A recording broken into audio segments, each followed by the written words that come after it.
नाजरीन आदाब, मैं यमन ख़ान आपका प्रोग्राम सूफियाना कलाम व मौसीक़ी में इस्तक़बाल करती हूँ। जैसा कि आप जानते हैं कि इस प्रोग्राम में हम आपको बुज़ुर्गान दीन के दरगाहों के दीदार कराते हैं और साथ ही सूफियाना कलाम भी सुनवाते हैं।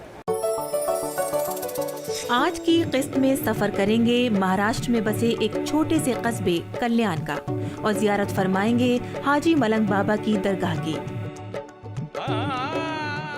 बताएंगे आपको कि क्यों हाजी मलंग बाबा की दरगाह देती है सूफियाना फ़लसफ़े को एक नए माने।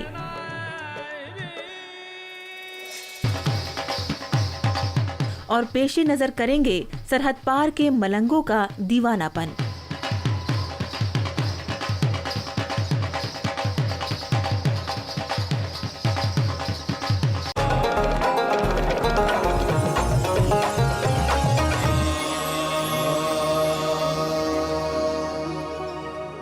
आज हम महाराष्ट्र में हैं, तो आइए आपको ले चलते हैं हाजी मलंग बाबा के ज़ियारत पर। हाजी मलंग बाबा की ज़ियारत की एक ख़ास बात यह है कि इनकी दरगाह की देखभाल ब्राह्मण करते हैं और जो ज़ायरीन यहाँ आते हैं उनकी देखभाल भी ब्राह्मण ही करते हैं। हाजी मलंग बाबा के बारे में किताबों में बहुत ज़्यादा नहीं लिखा। उसकी एक वजह ये भी है कि वो बहुत दूर इस बेआबा जंगल में आके अल्लाह की इबादत में लग गए और आपकी शहादत के बाद आपसे अक़ीदत रखने वालों ने यहाँ पर आना शुरू किया। नाजरीन आदाब, आज कुछ बातें करेंगे प्रोफेसर अख्तरुल वासे साहब से, जो कि जामिया मिलिया इस्लामिया में इस्लामिक स्टडीज़ के प्रोफेसर हैं। आदाब प्रोफेसर साहब, तो आज आपसे पूछना चाहेंगे कि हाजी मलंग बाबा कौन थे और उनका नाम मलंग कैसे पड़ा? देखिए, हाजी मलंग जो हैं, जिनका कल्याण में पहाड़ी पे मज़ार है, वो एक बहुत मशहूर और जाना पहचाना नाम भी है और हिंदू और मुसलमान दोनों की, बल्कि दूसरे जो मज़ाहिब के लोग हैं उन सब की अक़ीदत का मरकज़ और आमाजगाह है। हिंदुस्तान में शुरू में, बिल्कुल शुरू में जो लोग आए मुसलमान, हाजी मलंग उनमें से एक है। वो उनका ताल्लुक़ यमन से बताया जाता है। यमन जो मुल्क है, जज़ीरा नुमा अरब का हिस्सा, वहाँ से था। वो यहाँ आए और आने के बाद उन्होंने इस मुल्क की सरज़मीन को अपना लिया और याद खुदा में मसरूफ़ हो गए और ख़िदमत खल्क़ के रुश्द व हिदायत का काम, ख़िदमत खल्क़ के साथ रुश्द व हिदायत का काम भी करते रहे।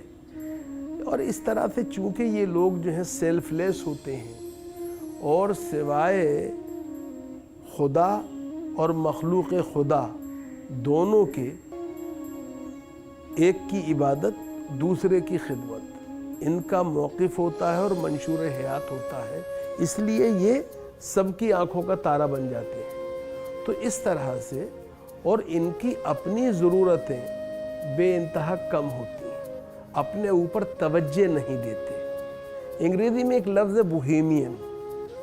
अगर बोहेमियन को आप उसके निगेटिव, जो मनफी पहलू है बोहेमियन होने के, वो निकाल दें और उसके जो खूबियाँ हैं, ये वर्चूज़ हैं, अगर आप वो ले लें तो मलंग उससे बनता है, जो अपनी ज़ात के बारे में नहीं सोचता, बेफिक्रा होता है एक तरह से अपनी ज़ात के बारे में, खाने के बारे में, पहनने के बारे में, रहने के बारे में जी। और वो एक उर्दू शायर ने बड़ी प्यारा एक शेर कहा था, वो मैं उससे अपनी बात को शायद कह सकूं कि अच्छी गुज़र रही है दिले खुद कफ़ील से, अच्छी गुज़र रही है दिले खुद कफ़ील से, लंगर से रोटी लेते हैं पानी सबील से। तो असल में ये वो लोग होते हैं जो कि ज़िंदगी के उन तमाम लवाहिक़ों से और लवाज़िमात से जिसके बग़ैर एक आम आदमी मेरा जैसा कोई ज़िंदगी का तसव्वुर नहीं करता, उससे इनका कुछ लेना देना नहीं होता। इसलिए एक मलंग की एक कैफियत जो है वो होती है। तो इनके यहाँ यही बात थी। वैसे भी जैसे कि पहले भी ये बात शायद आ चुकी है और ये बात आम है कि सूफ़ी जो होता है उसकी एक खूबी होती है कि उसमें 3 बातें पाई जाती हैं: क़िल्लत कलाम, क़िल्लत ताआम, क़िल्लत मनाम। वो कम बोलता है, कम खाता है, कम सोता है। तो असल में यही सब खूबियाँ मिल जाती हैं और उसके बाद एक आदमी की एक ख़ास वज़ाक़त इख्तियार कर ले। दूसरी बात जो है वो ये भी कि एक बात ये मुझे ये कहने में कोई हर्ज नहीं है कि ये लोग जो हैं ज़ाहिरदारी पर मामलात में भी और इबादतों में भी, दोनों में क्या में कोई बहुत यकीन नहीं रखते, इसलिए भी इनको मलंग कहा जाता है। तो बहुत बहुत शुक्रिया आपका हमारे साथ जुड़ने का। आदाब। तो नाजरीन, ये थे हमारे साथ प्रोफेसर अख्तरुल वासे साहब।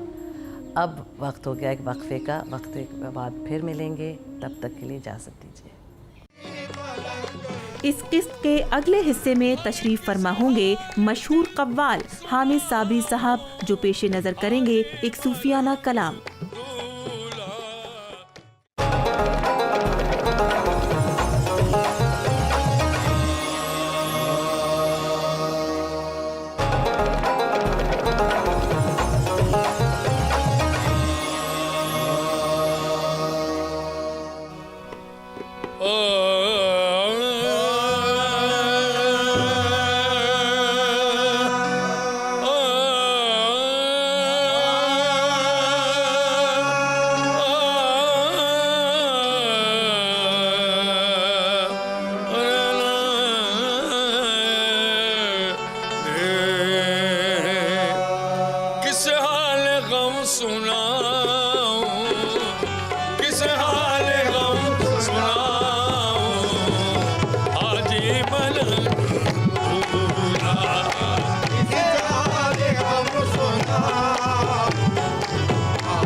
गुजर रही है मुझ पर, वो मैं ही तो जानता हूँ।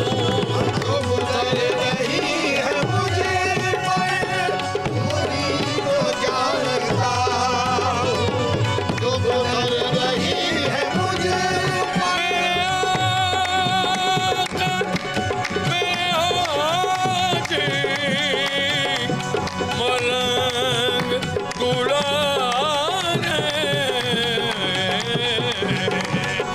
जो गुजर रही और वो मैं ही तो जानता हूँ। तुम्हें कैसे मैं बताऊँ, तुम्हें कैसे मैं बताऊँ। हाजी मलंग दूल्हा, तुम्हें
हाजी मलंग दूल्हा के मुराद दिल की बाहों, हाजी मलंग दूल्हा।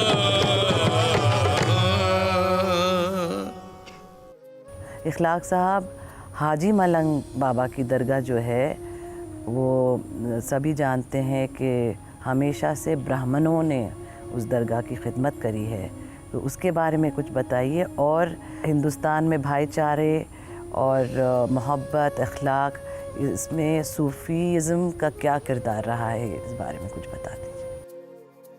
बाबा हाजी अब्दुर्रहमान मलंग ये बुनियादी तौर पे मगरबी एशिया से आए थे।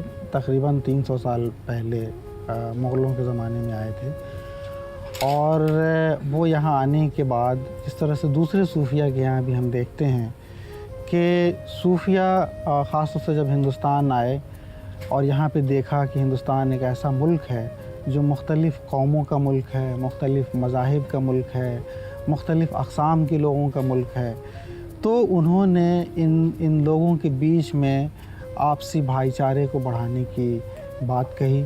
और यहाँ तक कि हम देखते हैं कि बाज़ सूफिया ने जो हिंदुस्तानी जो रवायात हैं, हिंदू या दूसरे मज़ाहिब की जो चीज़ें हैं, उनको भी अपनाया और उसकी अच्छाई को बयान किया।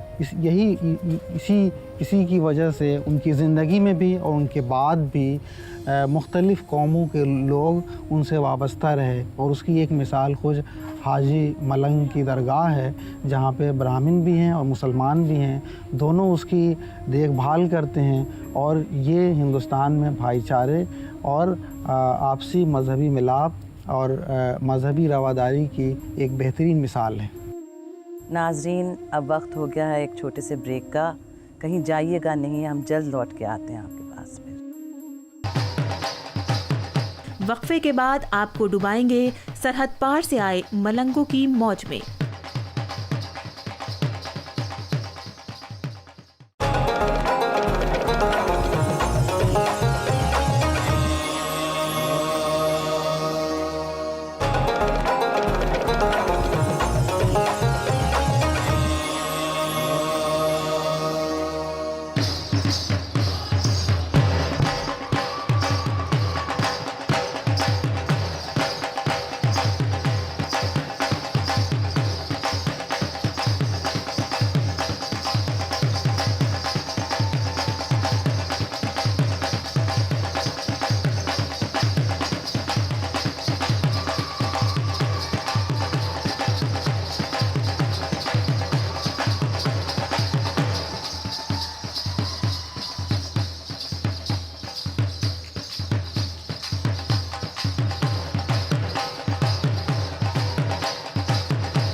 मलंग का काम सिर्फ खुदा को याद करना होता है। खुदा के इश्क की चाशनी में डूबे रहना ही उसकी ग़िज़ा होती है। हाजी मलंग बाबा भी इसी चाशनी में डूबे हुए एक सूफी थे। आज के सफर में हमने महाराष्ट्र में बसे कस्बे कल्याण की जियारत कर हाजी मलंग बाबा की दरगाह की अहमियत और मौज देखी। हमें यकीन है कि आपने इस किस्त का लुत्फ उठाया होगा।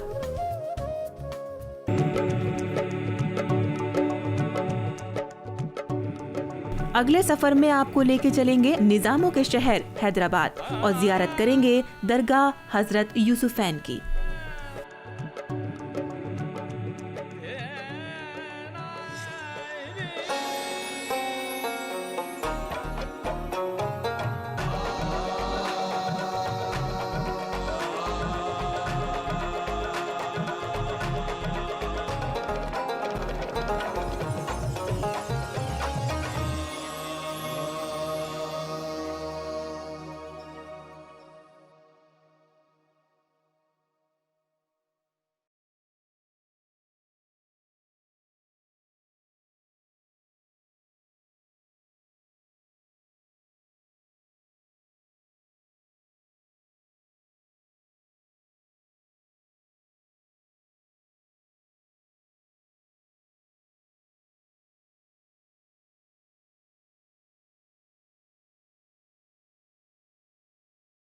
अंदर के अगर आप देखें तो मुकामियत भी है, अर्जियत भी है, और साथ में जो कश्मीरियत जो इसे कहते हैं हम, कश्मीरियत अपनी जगह ख़ुद एक अहम चीज़ है जो उभर के आती है। वो कश्मीरियत जिसके अंदर के मोहब्बत है, प्यार है, इखलास है, और जिसको वसी पैमाने पर अगर हम बात करें तो जिसको हम सेकुलर एथोस कहते हैं, वो जो है उसके अंदर होता है।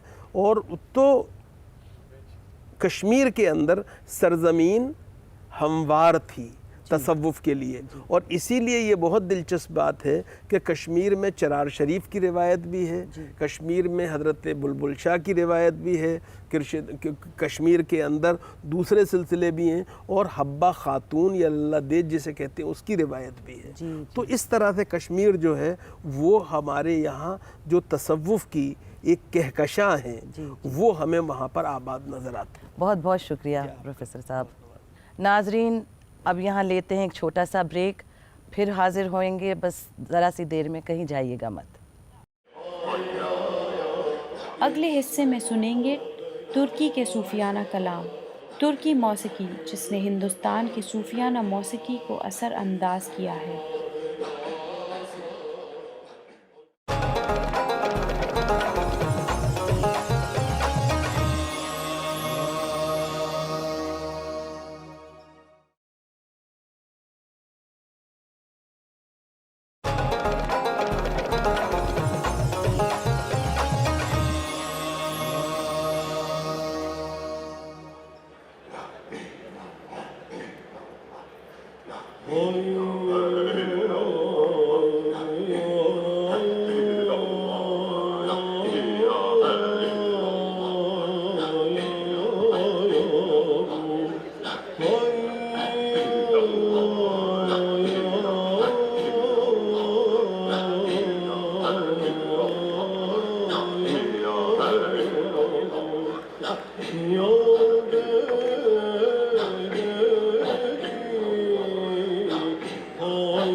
Seyyidina Mevlana Muhammed Mustafa ve alihi ve evladihi ve ezvacihi ve etbai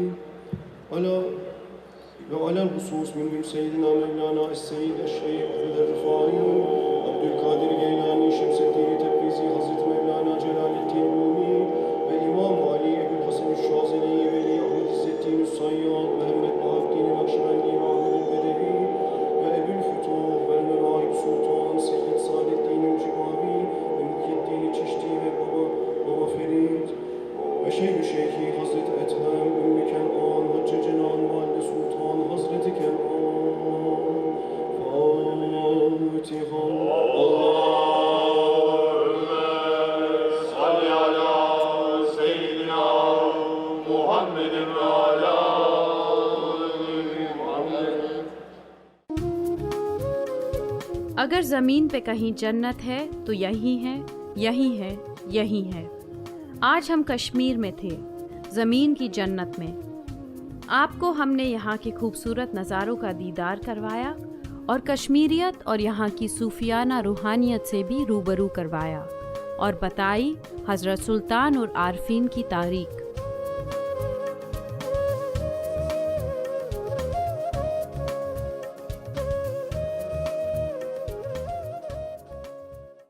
नाजरीन, हमें उम्मीद है कि आपको हमारी ये नशिस्त ज़रूर पसंद आई होगी।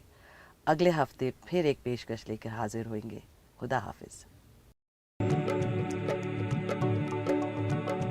अगले हफ्ते हम आपको लेके चलेंगे चकाचौंध से भरे सपनों के शहर मुंबई। वहाँ आपको ज़ियारत करवाएंगे हाजी अली की दरगाह की, एक दरगाह जो समुद्र के बीचों बीच बसी हुई है।